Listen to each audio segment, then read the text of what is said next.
कृष्णाय वासुदेवाय हरये परमात्मने प्रणतः क्लेशनाशाय गोविन्दाय नमो नमः। वसुदेवसुतं देवं कंसचाणूरमर्दनं देवकी परमानन्दं कृष्णं वन्दे जगद्गुरुं। श्रीकृष्ण गोविन्द हरे मुरारे, हे नाथ नारायण वासुदेव। ओम श्री गुरुभ्यो नमः।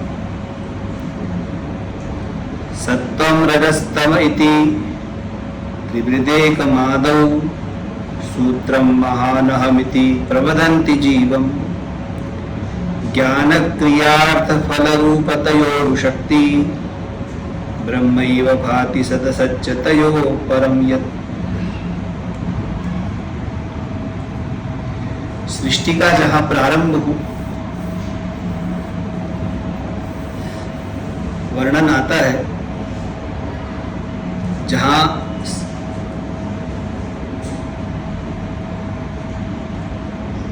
ये बात आती है कि सृष्टि कैसे बनी, तो वहां एक यह बात भी आती है कि इस विशाल सृष्टि में सृष्टि होने से पहले कोई एक तत्व था। सृष्टि बाद में बनी वो तत्व पहले से था,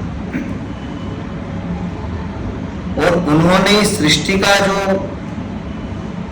निर्माण किया, तीन गुणों को माध्यम बना करके किया। वह गुण कौन कौन से है? तो सत्व, रज और तम। सात्विक गुण, राजसिक गुण और तामसिक गुण अपनी माया के द्वारा किया। भगवती जो महामाया है, उनके अंदर ये तीन गुण हैं: सात्विकता, राजसिकता और तामसिक। सत्व, रज, तम, ये गुण मनुष्य के अंदर भी होते हैं। कभी मनुष्य सात्विक भाव वाला होता है, इच्छा होती चलो भजन करें, अपना कल्याण करें, मंदिर जाएं, अच्छे मार्ग पर चलें। ये भाव आपके अंदर है, इसका अर्थ है आप सात्विक है। राजसिकता आ रही है, चलो आज होटल चलते हैं, क्लब चलते हैं, पिकनिक मनाते हैं, गाड़ी ले आते हैं, यहाँ घुमाते हैं। ये सब बातें जो है ये राजसिकता की है। नींद आ रही है, आलस्य आ रहा है, प्रमाद हो रहा है, झगड़े करने का मन कर रहा है, गाली देने की इच्छा हो रही है, अकारण लोगों से लड़ना है, फिजूल बातें करना है, दुख हो रहा है, कष्ट हो रहा है, ये काय के गुण है? तो ये तामसिकता। ये सब चीजें आपके अंदर आ रही है, इसका मतलब आप अंदर से तामसिक है। तो मनुष्य के अंदर भी तीनों गुण आते हैं, सात्विक गुण भी, राजसिक गुण भी और तामसिक गुण। अब कौन सा गुण उसके ऊपर हावी होता है, उसको खुद विचार करना पड़ेगा। तामसिक विचारधाराओं से ज्यादा घिरा हुआ है, तो उससे उसको छूटने का प्रयास करना चाहिए। ज्यादा ही सात्विकता, ज्यादा ही राजसिकता है, बार बार घूमने जाने का मन कर रहा है, अन्य चीजों में जा रहा है, इसका मतलब उससे भी बचने का प्रयास करें। और यदि सात्विकता है तो बहुत अच्छी बात है। सात्विकता प्रसन्नता का गुण है, उसको प्रसन्नता की ओर ले जाएगी। इसलिए सात्विक गुण आना चाहिए और दो गुणों के प्रभाव से बचने का प्रयास करना चाहिए। पर भगवान ने जब ये संसार का निर्माण किया, तो उनकी जो योगवती माया है, वो महामाया ने ये तीन गुण बनाए, सत्व, रज, तम। इनके आधार पर ही संसार का सृजन किया। सत्वम रजस्तम इति त्रिवृदेकमादौ। और ये जब गुण नहीं थे तो उससे पहले निर्गुण परमात्मा थे। सब में गुण होता है, सात्विक, राजसिक, तामसिक। ये त्रिगुणात्मिका प्रकृति है। ये जो संसार बना है इन तीनों गुणों से बना। और आप संसार में लोगों को देखोगे तो तीन तरह के लोग मिलेंगे। सात्विक लोग भी मिलेंगे, ऐश्वर्य वाले लोग भी मिलेंगे, और लड़ाई झगड़े वाले भी तामसिक भी मिलेंगे, तामसिक ज्यादा मिलेंगे, उससे कम राजसिक होंगे और उससे भी बहुत कम सात्विक मिलेंगे। पर तीनों गुणों से संपन्न जीव इस पृथ्वी के ऊपर है, क्योंकि ये जो पूरी सृष्टि है त्रिगुणात्मिका है, तीनों गुण के आधार पर बनी है। पर जब ये गुण नहीं थे तब एक ही निर्गुण परमात्मा थे, अविनाशी, वो अकेले ही थे। गुण भी तो शरीर का लक्षण है ना, उनका कोई शरीर नहीं, कुछ नहीं, निर्गुण ब्रह्म। उनके एको हम बहुत श्याम प्रजाएं दिए। जब विराट पुरुष के मन में कल्पना हुई तो उन्होंने पृथ्वी का निर्माण किया, सृष्टि का निर्माण किया, लोकों का निर्माण किया और उस पे क्रम से ज्ञान क्रियार्थ फल रूप तयोरु शक्ति। पहले तो परमात्मा स्वयं ही सूत्रम महानहमिति प्रवदंति जीवम, तीन रूप में आए। क्या? महत्व, सूत्र और अहंकार। सूत्रम महानहमिति प्रवदंति जीवम, और उसी को ज्ञान क्रिया और जीव की उपाधि अहंकार जो कहते हैं। तो परमात्मा जब आए तो कैसे आए? महत्त्व, सूत्रात्मा और जीव, और ये जो बना है ज्ञान, क्रिया और अहंकार।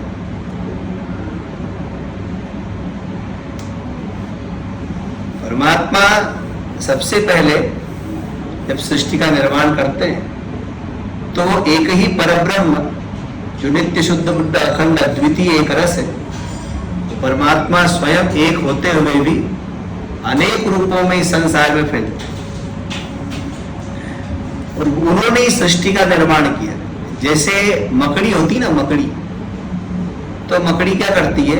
अपने मुंह के अंदर से जाला निकालती है और जाले के ताने बाने को बुन करके जाले को फैला देती है, और जब जाला फैल जाता है तो उस जाले में स्वयं घूमती रहती है। ऐसी अपने अंदर से ही संसार का निर्माण किया और खुद ने बनाया, और उसमें रहने वाले भी कौन है? खुद ही है। अभी तो ये दृष्टांत आपको अच्छी तरह से समझ में आएगा कि जैसे मिट्टी है, मिट्टी से आपने कोई बर्तन बनाया, मटका बनाया, सुराही बनाई, थाली बनाई, ग्लास बनाया, करवा बनाया, या मिट्टी से आपने कोई मूर्ति बनाई, कोई गुड़िया बनाई, तब गुड़िया की जो आंख है वो काहे की है? मिट्टी की है। उस गुड़िया के जो कान है वो मिट्टी के। अब वो गुड़िया की जो नाक है बड़ी सुंदर लग रही है, वो भी मिट्टी की है, और गुड़िया के जो बाल दिख रहे हैं उस पर, वो भी मिट्टी के, उसके हाथ भी मिट्टी के, पैर भी मिट्टी के। अच्छा, वो गुड़िया हो गई और एक आपने गुड्डा बना दिया, तो वो जो गुड्डा बनाया वो पुरुष हो गया, और जो गुड़िया बनाई वो स्त्री हो गई। तो स्त्री भी कौन है? मिट्टी है। पुरुष भी कौन है? मिट्टी है। अब आपने मिट्टी से ऊंट बना दिया, जानवर बना दिए, पशु बना दिए, वो भी काहे से बना है? मिट्टी से। तो पशु भी क्या है? मिट्टी है। आपने सांप बना दिया, वो भी काहे से? मिट्टी से। वो क्या है? मिट्टी। आपने कोई देवता का स्वरूप बना दिया, देवता का स्वरूप बन गया, तो वो देवता काहे में? मिट्टी में। तो देवता भी क्या है? मिट्टी। तो चाहे पशु बना हो, चाहे गुड़िया बनी हो, स्त्री बनी हो, चाहे पुरुष बना हो, चाहे अपने पेड़ पौधे बनाए हो, चाहे आपने देवता ही बनाए हो, पर सब बनने काहे से है? मिट्टी से। इन सब में क्या है? मिट्टी। और जो उसका आकार दिख रहा है उस आकार में भी क्या है? मिट्टी।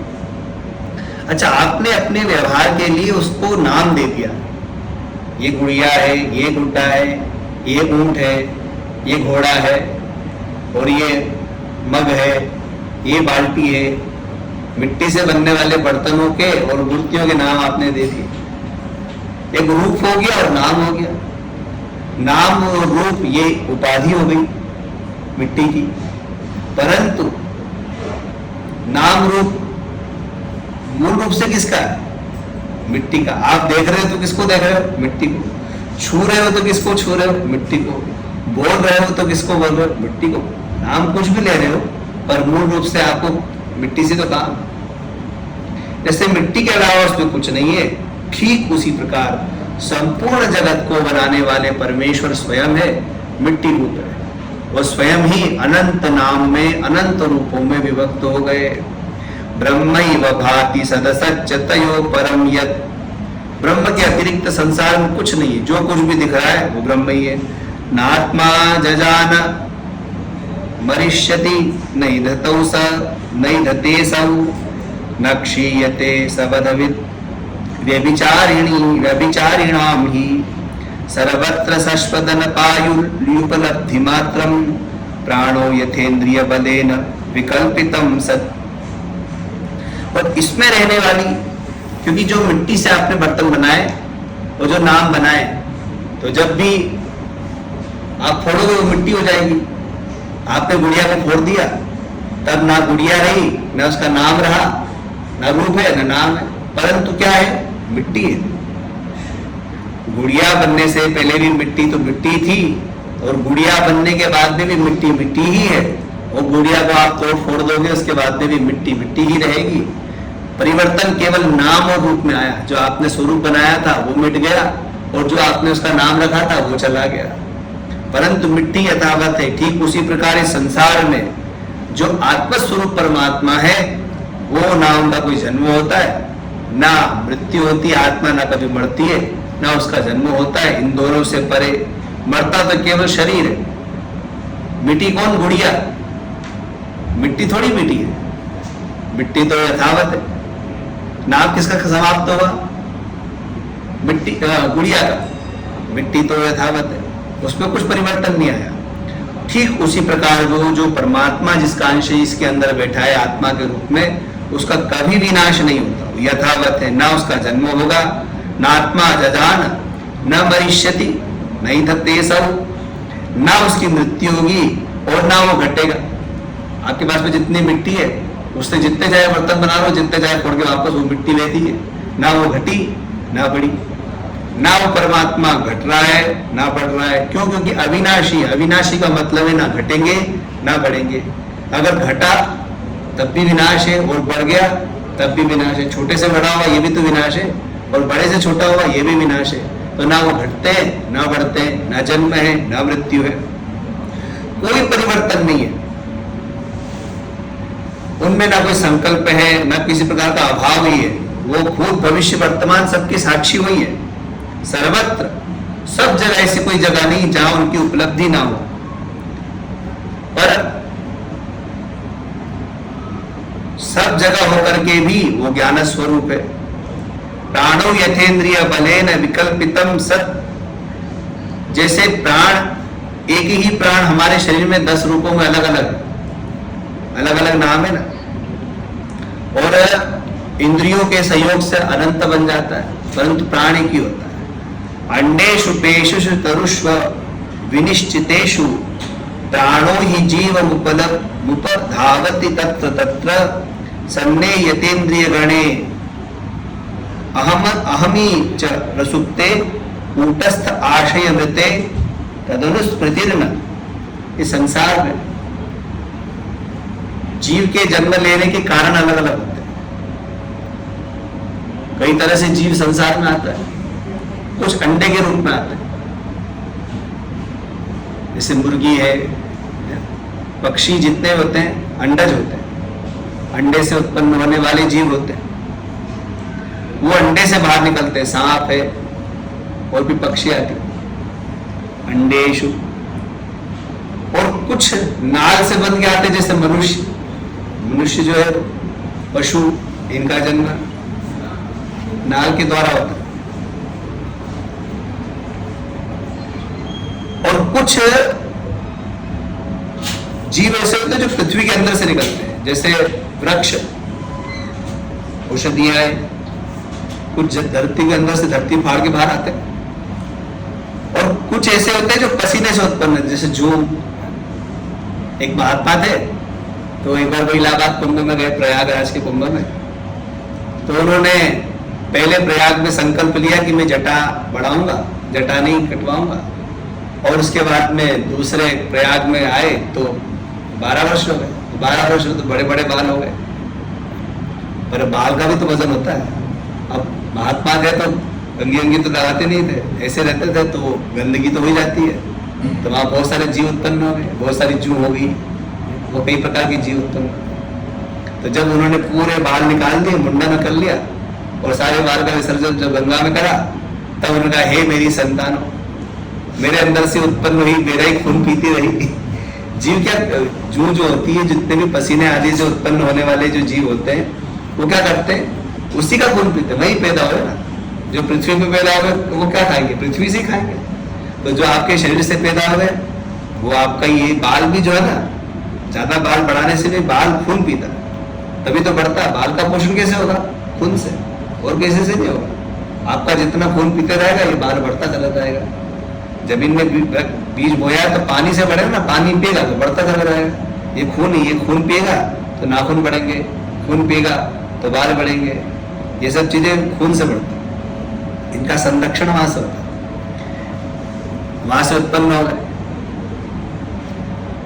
पर ये जितने शरीर में उत्पन्न हुए, इन सब में बहने वाला जो प्राण है वो एक ही है, अलग अलग नहीं, एक सा रहता है। शरीर कितने ही हो, पर उनमें बहने वाला जो प्राणवायु है वो एक सी है। हवा बह रही है तो वो कोई अलग थोड़ी है। 100 लोग बैठे हैं, 100 को हवा मिल रही है, अनुभव तो 100 लोग कर रहे हैं, पर हवा जो है वो वायु, वो तो एक ही ना, वो अलग नहीं है। और शरीर में भिन्न भिन्न रहने वाला होने पर भी प्राण जो एक ही होता है। और सन्ने यतीन्द्रिय गणे अहमी च प्रसुप्ते कूटस्थ आशय मृते तदुनस्मृतिर्न। और जीव के अंदर होने वाली जो जागृत स्वप्न सुषुप्ति अवस्था का जो साक्षी है वो आत्मा है। सब कुछ, जब आप 3 गहरी नींद में सोते हो ना, तब आपको अपने शरीर का भी भान नहीं होता। कई बार पलंग से आदमी नीचे गिर जाता है, सोते सोते गहरी नींद में सो रहा है, पलंग से गिर जाता है। जो जोर से लगती तो पता चलता है, नहीं तो अगर कई बार गहरी नींद में हो तो नीचे गिर गया, ये भी पता नहीं चलता उसको, वो गहरी नींद में रहता है। कई लोग तो पलंग में घूम जाते, इधर सोए थे, जब उठते तो सिर किधर होता है, पैर किधर होता है, शरीर का ही भान नहीं होता। उस समय सब सुषुप्ति अवस्था में। परंतु सुषुप्ति अवस्था में भी एक ऐसा है जो जगा हुआ है, वो कौन है, आत्मा। उसको ज्ञान हो रहा है, मैं सो रहा हूं। इसीलिए तो जगने के बाद आप बोलते हो, आज तो मैं बड़े सुख से सोया। भाई अगर आप सो रहे थे तो अनुभव किसको हुआ कि सुख मिल रहा है? ये बोलते ना, आज तो बड़ी अच्छी नींद आई। अच्छी नींद आई है, अच्छाई का पता कैसे लगा? आप तो नींद में थे। उस समय आप निश्चेष्ट है, सारी इंद्रियाएं बंद है, परंतु उस समय जो जगा हुआ है वो आत्मा है। वही आत्मा परमात्मा का अंश होने के कारण नित्य शुद्ध बुद्ध अखंड अद्वितीय है, वो कभी लीन नहीं होता। हरियज्जनाभ चरणैकर्षण यो रुभक्त्या चेतो मलानि विदवेत गुण कर्म जानी तस्मिन् विशुद्ध उपलब्धत आत्मतत्वं साक्षात् यथा मलदृशोर सवित्री प्रकाश। इस संपूर्ण जगत को परमात्मा ने जब बनाया माया के साथ में मिलकर के, तो नाना प्रकार की जीव उत्पन्न करती है। अंडज बनाए, स्वेदज बनाए, जरायुज बनाए, कई प्रकार के जीवों की रचना करी। और रचना करते करते करते करते करते जब उन्होंने मनुष्य बनाया तो बड़े प्रसन्न हो गए। उन्होंने कहा ये काम अच्छा हो गया अपने से। क्यों? क्योंकि मनुष्य के अंदर ऐसी बुद्धि है जिससे वो अपना कल्याण कर सकता है, सुख के साधनों को प्राप्त कर सकता है। ज्ञान तो पशु पक्षी में भी होता है, पर उतना ही ज्ञान होता है जिससे उनके जीवन का संरक्षण संवर्धन हो सके। उससे अतिरिक्त ज्ञान नहीं होता।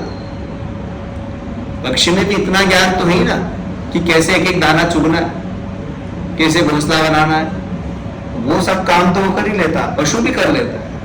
अरे पेड़ों को भी होता है, जब बड़े हो जाते हैं तो हमारा कैसे काम चलेगा, तो अपनी जड़ों को वहां पहुंचाते हैं, जहां पानी हो पानी खींच लेते हैं, अपना उनका संरक्षण होता रहता है।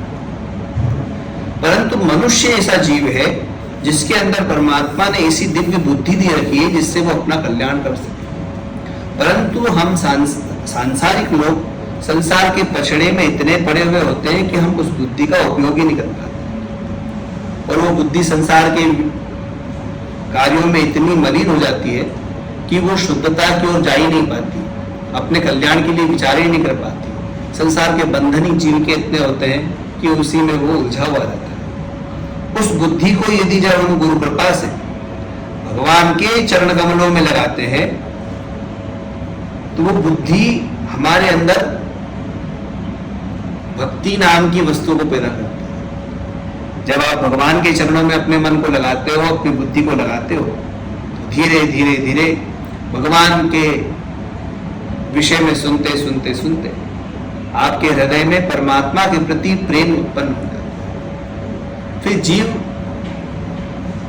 जिन सुख के साधनों के लिए वो बहुत प्रयास करता है और प्रयास करने के बाद में भी उसको सुख नहीं मिल पाता, भगवान के चरणों में जाने के बाद और गुरु कृपा होने के बाद में वो सहज ही उन सुखों को प्राप्त कर लेता है। और प्राप्ति ही नहीं कर लेता, अभी तो उसकी इच्छा नहीं होती, तब भी अपने आप ही उसको सुख मिल जाता है। कई बार ऐसा होता है ना कि जब भोजन की इच्छा थी तब भोजन नहीं था, और जब भोजन की इच्छा नहीं होती तो पूरी थाली भरी हुई होती है। जो भगवान देते हैं तो छप्पर फाड़ के देते हैं, और भगवान की कृपा से जो मिलेगा ना वो अनंत होगा, उसको कभी कोई नहीं छीन सकता। आपके अपने स्वयं के प्रयास से मिलने वाला जो सुख है वो क्षणिक होगा, थोड़ी देर रहेगा फिर समाप्त हो जाएगा। और भगवान की कृपा से आने वाला जो सुख है वो हमेशा बना रहेगा, कभी छूटने वाला नहीं। जब भगवान की दयालुता, कृपालुता, भगवान के वैशिष्ट्य, भगवान के जो गुण हैं, भगवान के जो निर्दोष गुण हैं, उनको सुनकर के जीव जब भगवान के चरणों में जाता है, भगवान की आराधना उपासना करता है और भगवान के प्रीति शुभकर्म करने लगता है, तो अंदर भगवत आराधना होने के कारण भगवत कृपा से एक पुण्य की पुंज ऐसी तैयार होती है जिससे अग्नि का रूप हो जाता है, और वो सारे पाप राशि को जला करके, दुख राशि को, अशांति को, दारिद्र्य को जला करके राख कर देती है। चेतो मदानि विधमेत गुणकर्म जाति, उससे उसके जन्म गुण कर्म आदि के द्वारा जो उसका चित्त गंदा हो गया था उन सब को जला करके राख कर देती। घर में कचरा बहुत हो जाए, जरा सा आपने चिंगारी दिखाई, चिंगारी तो छोटी होती है, रुई का बहुत बड़ा ढेर हो, वो छोटी सी चिंगारी आप डाल दो रुई के ढेर, देखो कुछ ही क्षणों में वो चिंगारी रुई के ढेर को जला करके राख कर दे। बस आपने भगवान की आराधना उपासना कुछ क्षण के लिए भी करी, और वो कुछ क्षण भी भगवत आराधना उपासना आपकी जन्मांतरीय जो पाप राशि की पूंजी है उसको जला करके राख कर देती है। तस्मिन् विशुद्ध उपलब्धत आत्म तत्वम, और जैसे ही वो सब जल करके राख होता है जीव को सुख मिल जाता है, आनंद मिल जाता है। साक्षात यथा मल दृशोर सवित्री प्रकाश, जैसे ही खूब बादल हो जाए और सूर्य का प्रकाश ना पड़े तो वहां कई प्रकार के जीव उत्पन्न हो जाते जो शरीर के लिए हानिकारक होते हैं, और जैसे ही सूर्य का प्रकाश पड़ता है, तेज होता है, बादल हटते हैं और वो सारे मलिनता, गंदगी, दुर्गंध सब साफ हो जाता है। सूर्य का प्रकाश पड़ते ही जैसे अंधकार भाग जाता है, भगवान की उपासना आराधना करते ही पाप रूपी अंधकार दूर भाग जाता है। इसलिए उन्होंने कहा कि भगवान की आराधना उपासना मनुष्य के लिए बहुत आवश्यक है। हमारे जीवनचर्या में जरूरी होना चाहिए कि हम 24 घंटे पूरे संसार को दे रहे हैं, तो कम से कम 1 घंटा तो भगवान की आराधना उपासना करें, जो कि शास्त्र ने हमारे लिए बताया, गुरुजनों ने बताया है कि ये जप करो, ये पाठ करो, इस तरह से करो, उतना जरूर करना चाहिए। उतना भी यदि आप पढ़ते हो तो आप बड़े से बड़े संकटों से बच जाओ। गीता में भगवान ने अर्जुन से कहा, स्वल्पमप्यस्य धर्मस्य त्रायते महतो भया, जो पुनीत कर्म होता है, धर्ममय कर्म होता है, मनुष्य यदि कुछ क्षण के लिए भी करे तो बड़े से बड़े आने वाले जो आपदाएं हैं, बड़े से बड़े संकटों से उसको मुक्त कर देता है। मनुष्य के जीवन में पता नहीं कितने बड़े बड़े संकट हैं, और आराधना उपासना करने से वो सारे संकट छोटे हो जाते हैं, क्योंकि किए हुए कर्म है तो स्वाभाविक ही मिलेंगे तो सही, क्योंकि अवश्य में वो भोक्तव्य, हम कुछ भी करें अपने किए गए कर्म का फल तो हमको भोगना ही पड़ेगा। हमने जो कर्म पीछे इतने करे हैं तो वो भोगे बिना तो समाप्त नहीं होंगे। पर जब हम भगवान की आराधना उपासना करते हैं तो वो विशाल जो हमारे पाप कर्म है वो छोटे हो जाते हैं, लघु मिल गए। जैसे पहाड़ चलना था तो पहाड़ की जगह पत्थर हाथ में आ गया, वो इतना ही होगा। पर वो कब होगा? जब आप अंतःकरण को शुद्ध करके भगवान की आराधना उपासना करेंगे तब। इसलिए भगवान की आराधना उपासना अपने जीवन में नित्य होनी चाहिए, नित्य, कि हम 1 घंटा करेंगे, 2 घंटा करेंगे, कुछ जो भी हमको शास्त्र की दृष्टि से और गुरुजनों ने जो बताया है उसके अनुसार करना चाहिए। श्री राम जय जय राम। श्री